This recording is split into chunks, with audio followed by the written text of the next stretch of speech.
says 2220. I'm going to obviously take that as a sign. I wanted to record this while I'm still in this energy. I just got back from a candlelit service in which a reverend friend of mine held space for all of us who feel loss, grief, and loneliness during these joyous holidays and season. It was full of deep messages, feelings, music, crying, poetry, and the journey that I went on during this service exemplified to me so much why we need to feel and experience the darkness around these times, and to not try to push away or ignore those feelings or feel alone in them, but come together. So I hope that's what this special episode can offer, a space for you to give yourself permission to be sad, to grieve, to feel lost, loss, and alone, knowing that there are people. I am holding your hand in that. We are connected in that, even if you don't see it in the people around you. And this darkness, these dark feelings are a part of us. We have to feel and see them so that we can bring them to the light. We must go through the death of winter for the rebirth of spring. We are in winter. Let us winter. We're going to begin this journey both in conversation and in our psyches together with a visualizing meditation. I invite you to close down your eyes if that feels safe, wherever you find yourself. Take a deep breath in through your nose. And big open mouth exhale. Continuing to breathe deep into your belly, then your ribs, your chest. Letting go of your breath, first your chest, then ribs, and lastly from your belly.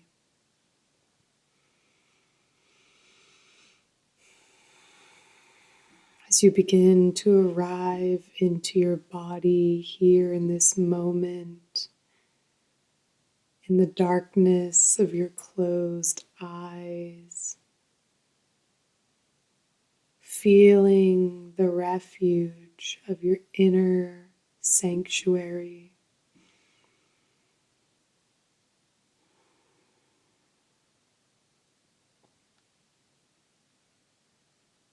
In a forest covered in a fresh, undisturbed blanket of snow, you are surrounded by beautiful snow-covered pine trees and trees that have shed their leaves for the winter, for they too have turned inward like you.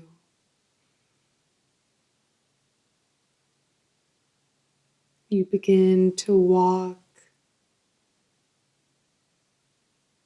in the woods along a path, hearing a few birds chirp here and there, but the forest, for the most part, is at peace at this time of dusk. All you can hear is the crunching of the snow below your feet as you approach an opening of a cave.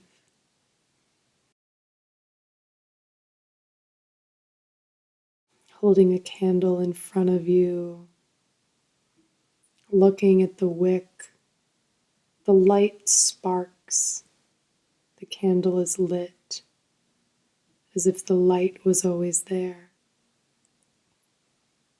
And together we walk into the darkness of this cave, unafraid. The cold makes us feel alive.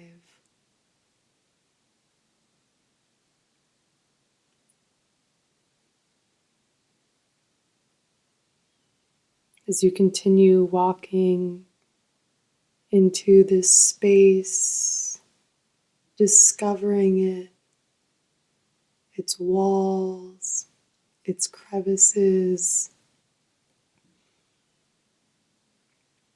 In this cave where you can see new things that were previously unseen,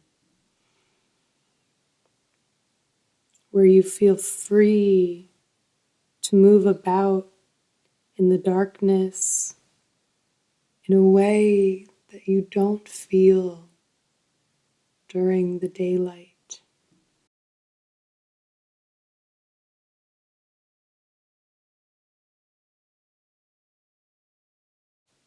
Finding a place in the cave, perch your candle amongst some rocks and settle down with me.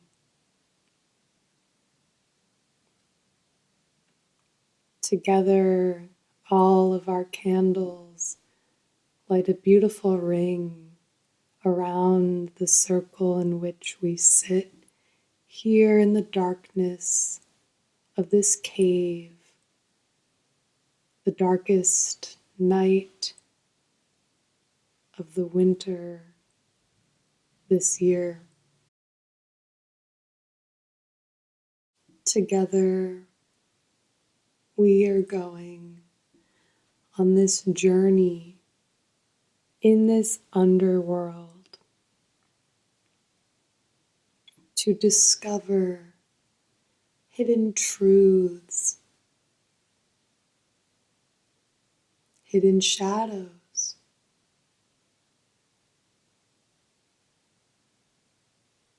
Take a deep breath in, and on your exhale, letting go of any expectations or any grip that you might try to have on yourself and what is in yourself and in your life. Let it all go. Opening your eyes up to the candlelit faces here together.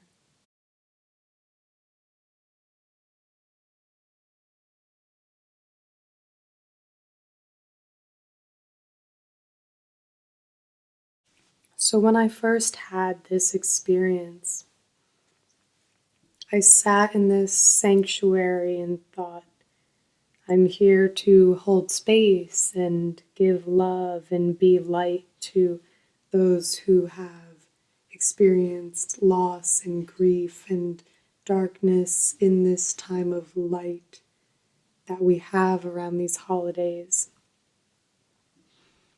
And I slowly began to realize that what was unfolding in this process was a journey, much like the one we just took in our meditation, into my own underworld together with everyone else in this underworld. And I slowly began to experience the loss and grief and sadness and aloneness and heaviness that unconsciously always sits with me this time of year. And the contrary thing is that for me, growing up celebrating Christmas, Christmas has been my ultimate favorite holiday. When I was little, I would play Christmas music all throughout the year because it made me feel so happy. But as I grew older, especially, I would say like middle school, high school, I definitely began to feel those feelings of sadness and darkness and aloneness, looking around at other people's families' experiences during the holidays. And, as my therapist has said to me, comparing our insides to someone else's outsides is a null comparison, right? We're not comparing the same thing. I think what I was really looking at and missing was what I got from this experience I had last week that we're now sharing together is what happens when we sit with the darkness that is not only around us in winter, as today, the winter solstice, when this episode is originally released, is the darkest time of the year. This celebration, the solstice, has its roots in pagan traditions which celebrate that time, this dark night, to sit with our truth out of the light alone, feel it with our heart. The pagan festival Saturnalia is linked to this solstice, to the birth of the sun. So from this darkest point, how light begins to come back into our lives and is a time of spreading joy and peace, which is much of what this time is culturally. However, what I felt like in retrospect I was missing is, I would say, probably my emotional life got more complex, as did my experiences getting older, was there was no time to sit with our truth in the darkness and to feel it, and there was no space for that. It was always about the lights and the lighting of candles and the lights on trees and outside and lighting up the darkness.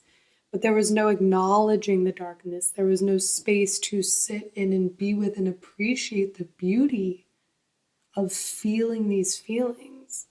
And I remember being in high school and listening to some of these songs and just like fighting back tears because of how deeply they touched my sadness. And last week I had the opportunity to sit with people who cried with me as we listened to, for example, Silent Night.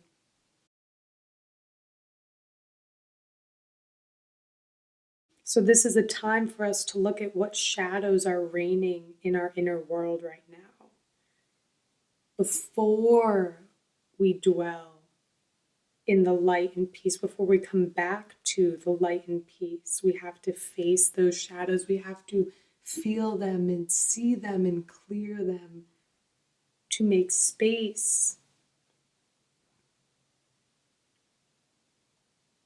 to be fully alive to the love that we truly are an embodiment of.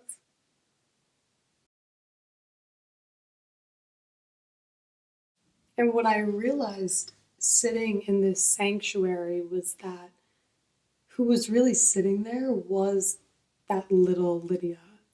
Throughout all those years that she didn't have space to be those emotions, to feel those emotions throughout the season, and also just different periods of my life and my time. And as I sat with that loss within me, that mourning, that grief,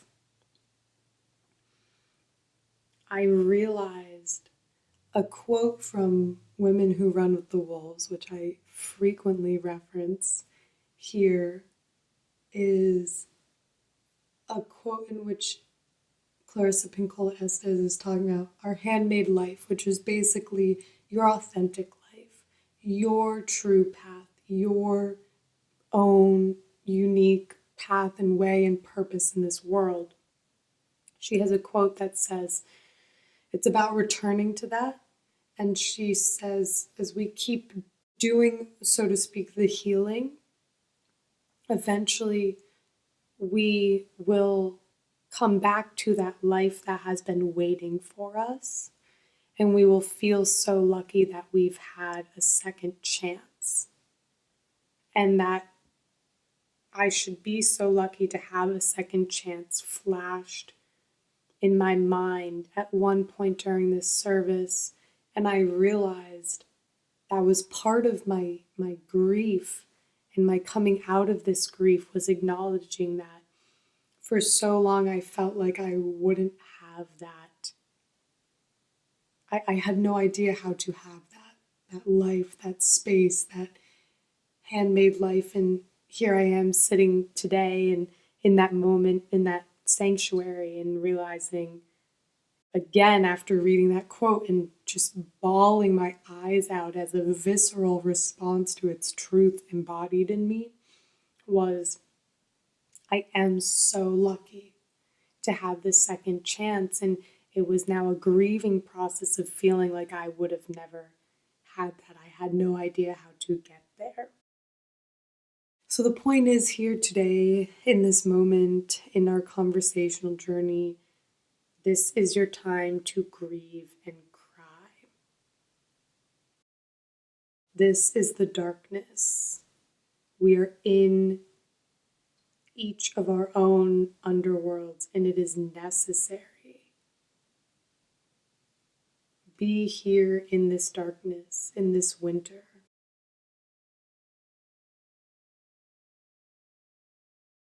I had been doing a lot of work and am doing a lot of work right now with the dark goddess archetype. And as I sat in that sanctuary and I realized I had a mental, physical sort of visualization experience when I realized, oh, I'm slowly entering the underworld, and here we are. This is the underworld right now in this experience and journey.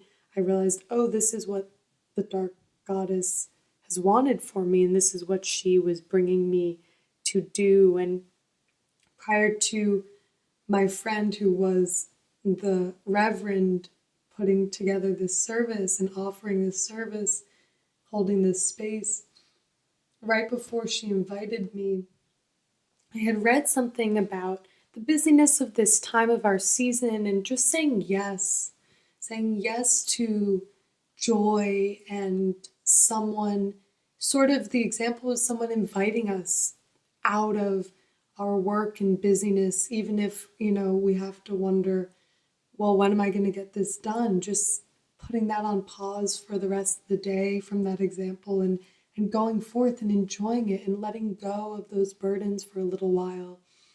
And so when she invited me, I said, oh, okay, this is the universe telling me to put that into practice. I canceled my plans that I tentatively had for that night, and I went with that. And I started to see the pieces of that breadcrumb trail that were coming together. So I wonder what your breadcrumb trail that's brought you to this is. Can you look back on these past few days, weeks, and see any coherence, any themes, any pieces of the puzzle that might come together, perhaps after our conversational journey is over, that come together with a little more clarity? After you sit here with the sadness that's in your heart, the grief, the loss, the aloneness, the fear, the doubt, the uncertainty, the heaviness, feeling it, holding it, expressing it.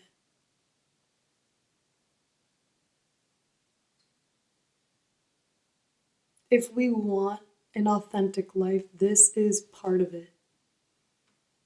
This is getting real. It's muddy, it's messy.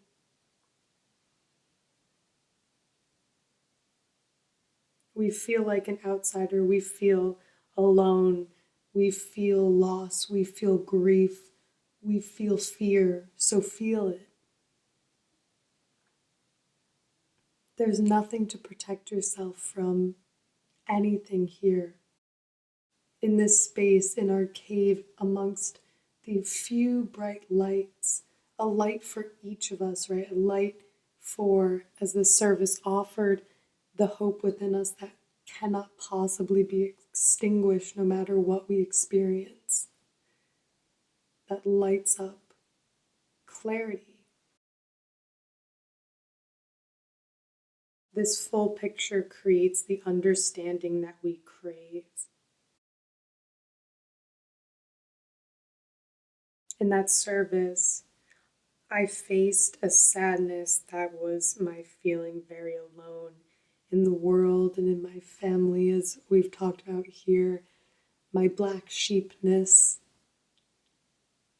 And in feeling that and sitting with that and in the aftermath of that, I have begun to integrate the logical understanding that I always had that that's a blessing. It's a blessing. We are each blessed to be, for example, the black sheep, or even so far as making meaning and purpose out of difficult experiences that we've gone through, traumatic experiences, right? The blessing of being able to use that for good in our families, communities, world. Being able to sit with then in the aftermath of all of it, loving the other side of the coin of the aloneness, which is my difference. And because I've really sat with that aloneness, from, like I said, little Lydia sitting there in that sanctuary truly, and holding her and sitting with her after that, then there's clarity about, oh, this is just the purpose that I serve. And there's leaning into that. The resistance can go away that was once there because of the emotional weight that it caused. You see? Then the reaction, the spiraling, habitual reaction from those feelings that might arise, take a different path of our response. As we learn to meet our needs.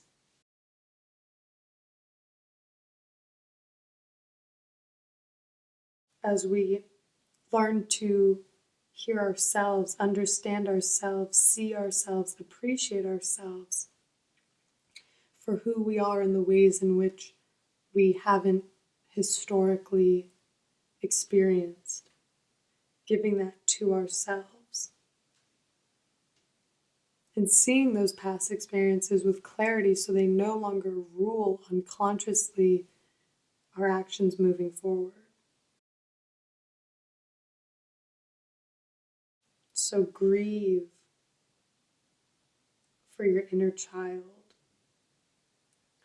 or the pieces of you that you have felt lost along the way, but are there. They're there here tonight, in this moment, in this darkness, in these shadows. They can always be recovered. Because, like I alluded to before, you have an unwavering light within you that cannot go out. We could even use that light synonymously with life, as in life indicates light. Life in its elemental forms is what lights up the darkness of the universe. That same light, life, is in you. Mirroring, right? That darkness that surrounds the universe, that is the innate universe, we could say. We acknowledge here together the real darkness that is present around your inner light.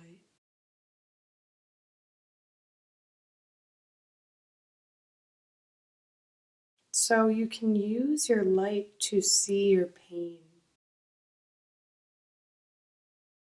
That light from the beginning of creation, capital C creation, like we talk here, the Big Bang, is in you. This is your warmth, your nourishment, your strength. It's the how in you that knows, that unfolds perfectly when we allow it to flow, when we remove the blockages. First, here together with that light, simultaneously, we see those blockages with clarity. We accept and appreciate what is. Even treating as if I ask for what is given to me as a gift for me, even when it's not what I quote unquote want, but treating it like my highest good. Those lessons that are in those difficult experiences are blessings. What if we treated them like they were part of our path, our purpose, to make meaning out of them, to see the gift within them? For example, I was talking about this with my therapist just last night. The blessing that in high school people slut shamed me is the fact that today, first of all, back then, I had a clear sense of, I don't even know what to call it, just like a clear sense of sexuality and sexual expression than the sort of constrictive, almost like puritanical perspective that a lot of people have in high school out of fear of being judged, right, by their peers. Because of my experience, I didn't have that. I had an understanding. And I was giving the example of, I was out with a friend and she was kind of expressing, I would say, some sort of slut shaming opinions or descriptions of experiences and friends from high school. And then through that whole experience, I was able to just ask, and what was going on for her in her life at that moment? And my friend, without me even saying anything else, was able to start to see, oh, there was way more context behind that judgment that I made of that person. And furthermore, probably fear within me, right, of having that label put on me.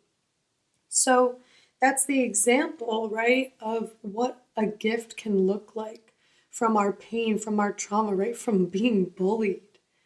Understanding others, empathizing with others. It is a gift. It is a high purpose, a highest good, even if it's disguised maliciously. You choose. Someone today in my Yoni circle shared, I'm going to paraphrase it because I don't quite remember how the saying went, but her mom used to tell her, you can't really control if bugs fly around in your head, or bugs can fly around above your head, but you can control if they nest on your head, which is to say, people will talk in that example, right? You decide if what they say nest in your head.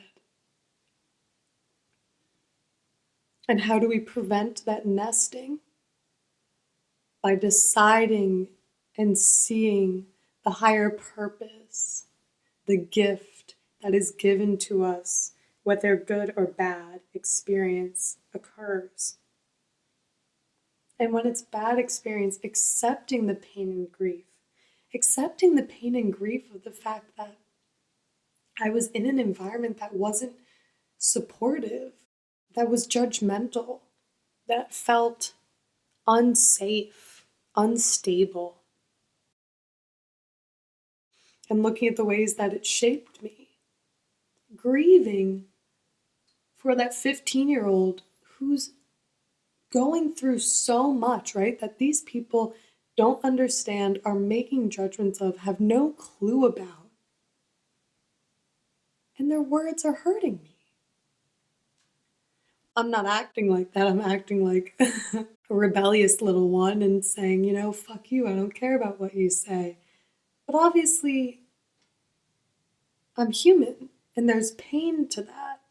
That's the other side of that rebellion. So, in the darkness, we sit with that pain so that we can really feel it.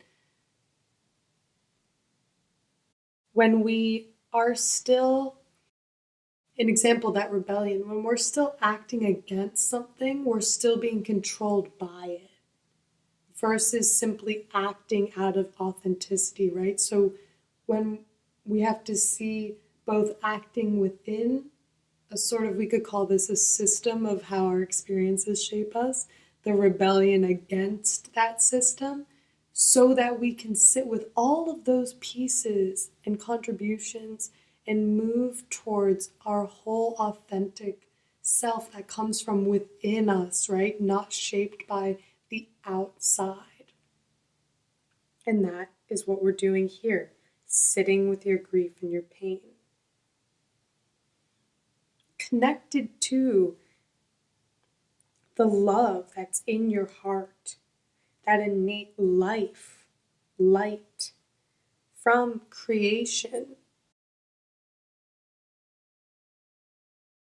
That's so much bigger than anything so small as what someone might say about you, to you, due to you. You are as big as that light and love that resides in your heart.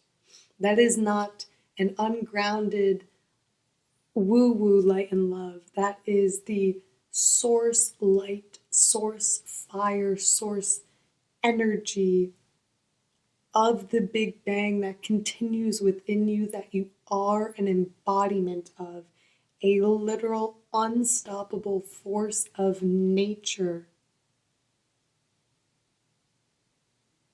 Knowing that, surrendering to the darkness, because you know that it's part of the great scheme. It is the other side of the light, part of the whole how of the universe.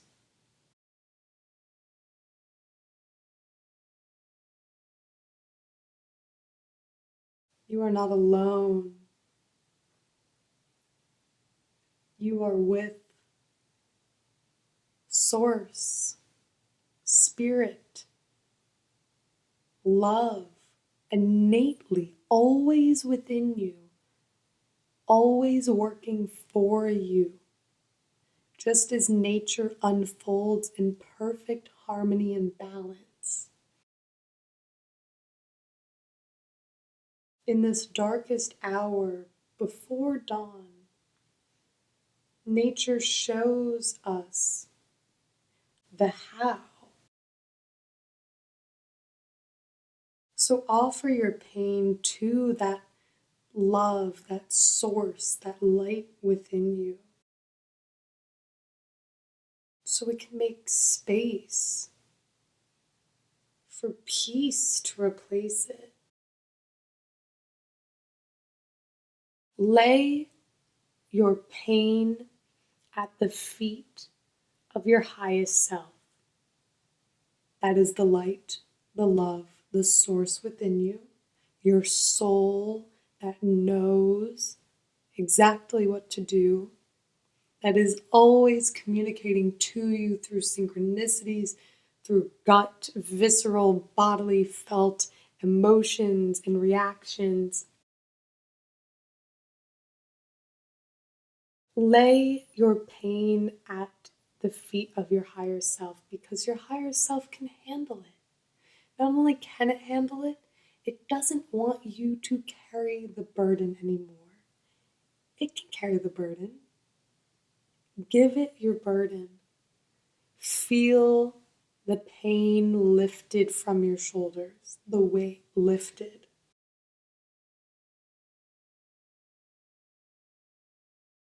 So that you create space, so that your eyes clear up to see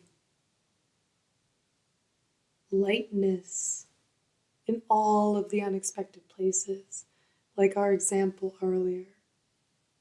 Even in those difficult moments, put your doubt of source working for you. Put your fear that you're alone in this great big universe at the feet of your higher self. Continue to let it go so that you can remember the trust, the knowing, the light that you are and have, that you've lost and need.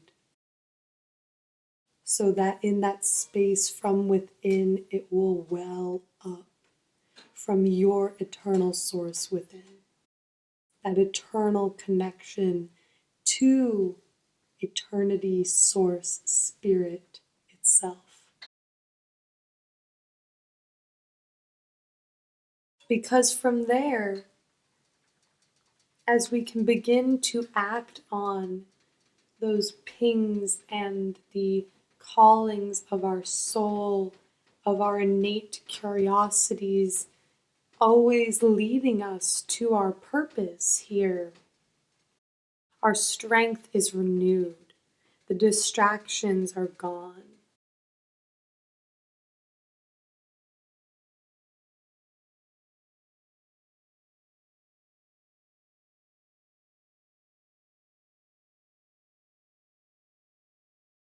This program for the service that a lot of what I'm sharing is based on included 2 poems that I'll read. One is Stopping by the Woods on a Snowy Evening by Robert Frost. Whose woods are these? I think I know. His house is in the village, though. He will not see me stopping here to watch his woods fill up with snow. My little horse must think it queer to stop without a farmhouse near. Between the woods and frozen lake, the darkest evening of the year. He gives his harness bells a shake to ask if there is some mistake. The only other sounds, the sweep of easy wind and downy flake. The woods are lovely, dark and deep, but I have promises to keep and miles to go before I sleep. And miles to go before I sleep.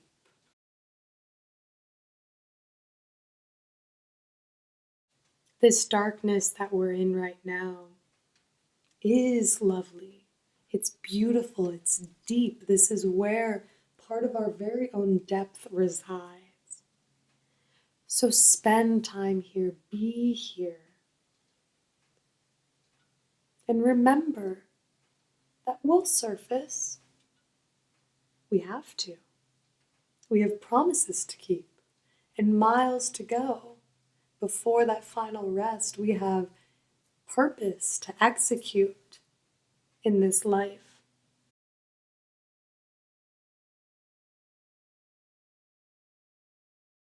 So as we sit here in our cave with the snowy woods outside, appreciating it all, keep that in the back of your mind.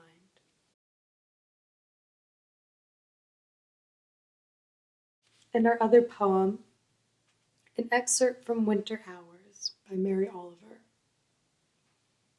In the winter I am writing about, there was much darkness.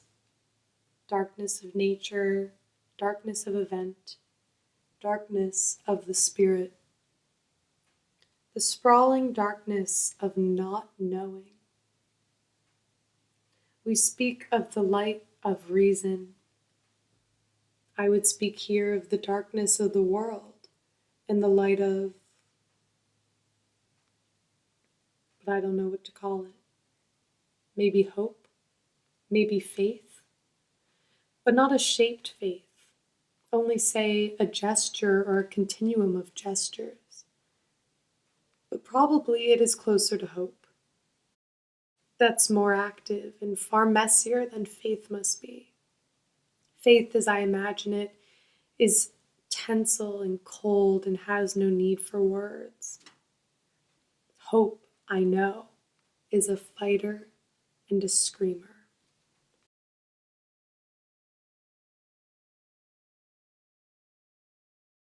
Those of us, all of us, who have been in darkness, know the light. We know the darkness of not knowing. That might even be where some of our grief, our loss resides. But like I said, with creation, that capital L light of origin within all of us knows, like an acorn knows how to grow into its highest, tallest tree form. That knowing is in us. But like Mary Oliver describes, that's sort of a continuum of gestures, of acting, I would say, on that knowing. Versus hope, I love this, is a fighter and a screamer. You know that because you are a fighter. There's a part of you that is a screamer, that fights and screams in the face of hopelessness, of all-consuming darkness, right? Which is what I like the contrast of from Frost. It's knowing to stay in the darkness, and when it's time to leave the darkness, the underworld, so that it doesn't become all-consuming. It's like a vacation. We've talked about this on the podcast in conversation before on experiencing ourselves as oneness. And one of the readings in the service reminded me of this. The beginning before the Big Bang and quantum theory, based on what I was speaking about and what I've spoken about in research and projects for conferences, is that the sort of origin state of the universe is pure potential, right? And we see that across a lot of different spiritual traditions. And then there is the excited state of the universe, which forms the manifest state, the 3D world that we know and that we are. We are that beginning, that pure potential, that sort of purity, we could say, manifest. And life comes through all of us as that. Again, using this metaphor as that light shining in the darkness that cannot overcome it, overcome us. Your darkness cannot overcome you. I've always loved the idea that, the spiritual idea that we choose our families, we choose the circumstances that we're born into as a sort of lesson and part of our journey, part of our purpose here. And using this reading, whether it's looking at our lives through that lens or looking at a specific experience that we're going through right now, we don't wait until the world around us or within us is ready. We don't wait for the perfect time when we're finally felt as needed or loved from others. We come into this darkness as our pure light before it is time. The whole journey is time, right? It is that becoming of time unfolding around us in our alignment and purpose.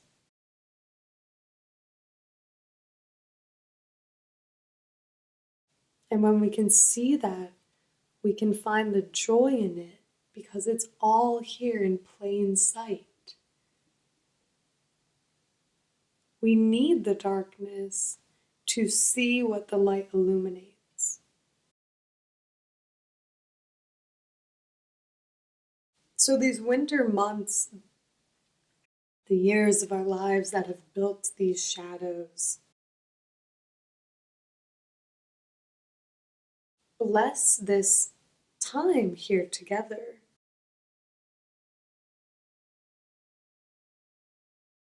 And that blessing reaches you, whether you see it or not.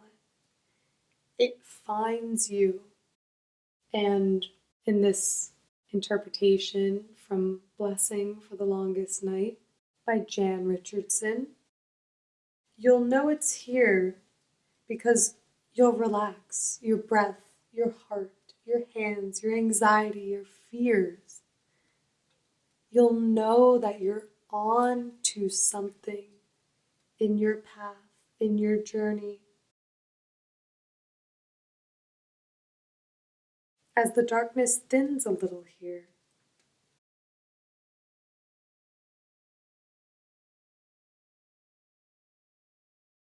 and you can begin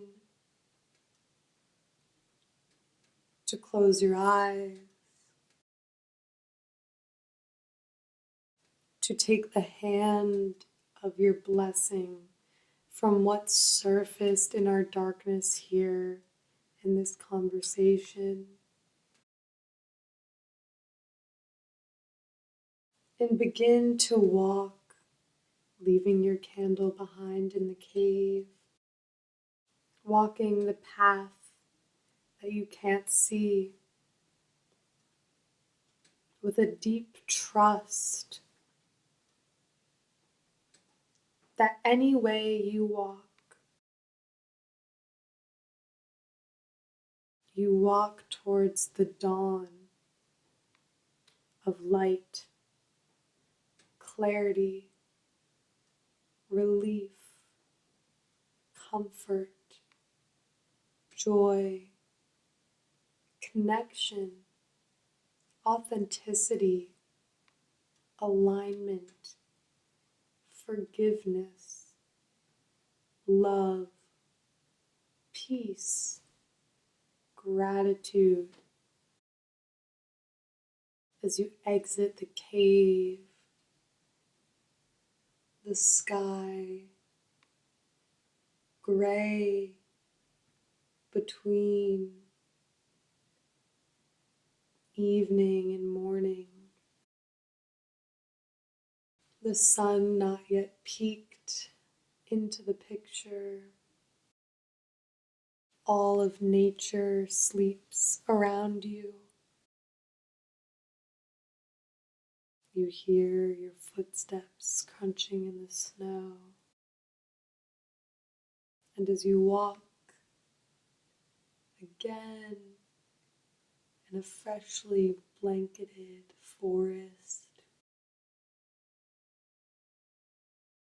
you stop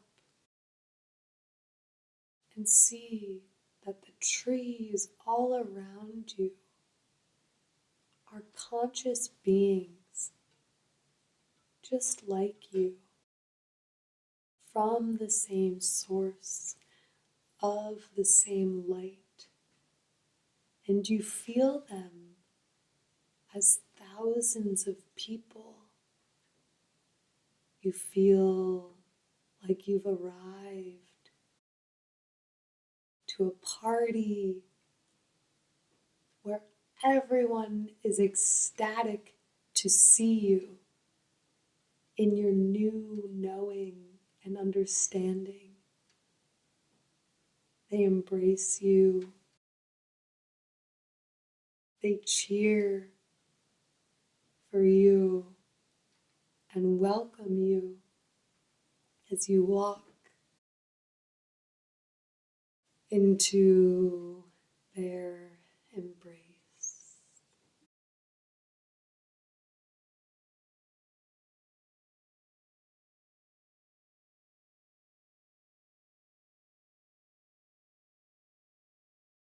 Take a deep breath in through your nose, feeling the cold tingle your nostrils, the fresh air rejuvenate your body, and let out an audible exhale and see your breath in front of you.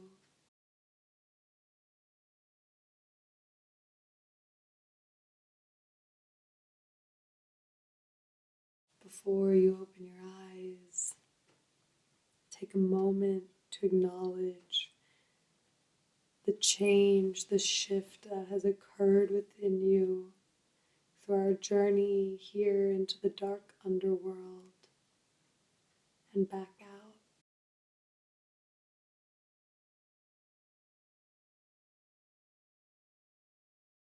Maybe giving yourself a tender hug,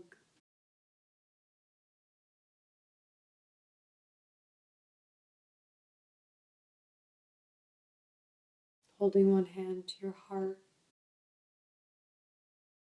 Feel your soul behind every beat.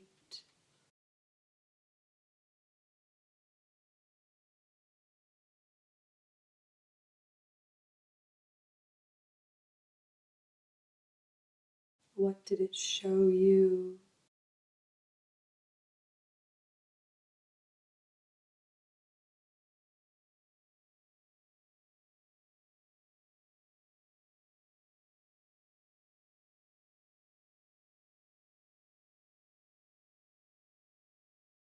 Placing your other hand on your belly, feeling your own inner power,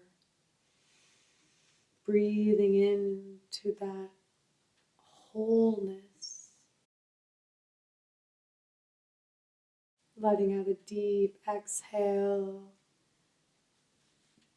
opening up your eyes, and coming back to this world anew.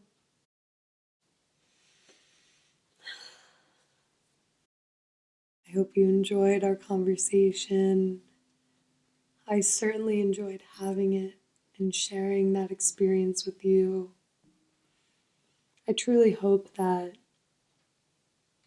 whether during this conversation or perhaps tonight, in the moments before you go to bed, you find a tender embrace in the darkness, in your own darkness, and you hold that space. Because it's once we sit with this darkness that we can move into this festival of lights that is this holiday season through New Year's, that we can appreciate the light in the darkness. Happy solstice, everyone.